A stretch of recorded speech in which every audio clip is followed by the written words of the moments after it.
If you enjoy fanfiction in any capacity, like Tumblr, AO3, Wattpad, fanfiction.net, you should be aware of the KOSA bill because it could be taking it away from you. So what is the KOSA bill? Why should we be concerned? What do we do about it? KOSA, or Kids Online Safety Act, is a mass censorship and surveillance bill that is masquerading as a way to keep children safe online. What is the censorship part of it?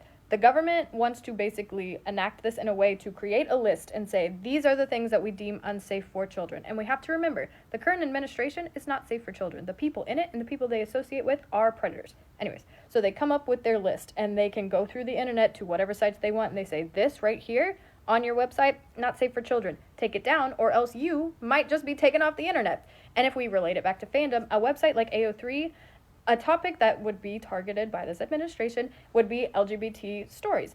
And so that is very much like, hey, take it down or else you're being taken down. And that is censorship, that is unconstitutional, and that would just give them free reign to do it because it is unsafe for children, even though AO3 is not a website for children. Which brings us to the second part, which is the surveillance, because it is masquerading as like an age verification, which isn't new. We know that like when you go to certain websites, it'll say, oh, I'm 18 years older or I'm not, and you click the box.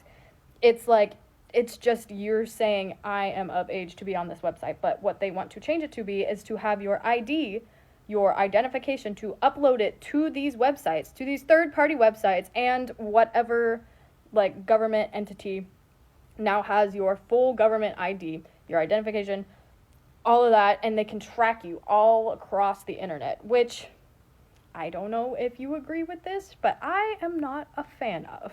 Anyways, so what do we do about this? We call our representatives. This bill, the KOSA bill, has been pushed before, and every single time it has not passed. Why? Because of mass outcry. If you don't know who your representative is, go to house.gov and you just type in your zip code and it will tell you who your representative is and it gives you their phone numbers for future reference. Also the same thing with Congress people. Congress.gov, you type in your zip code and it will give you your congressperson. There's their phone number. You call them, you say, I don't want this to pass. This is unconstitutional. This bill needs to be stopped.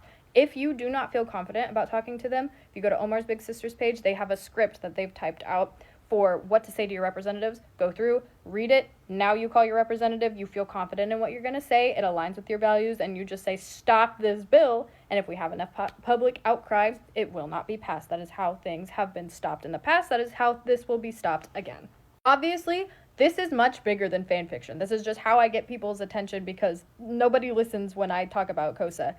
Look it up on badinternetbills.com. You can read the entire bill, educate yourself, call your representatives.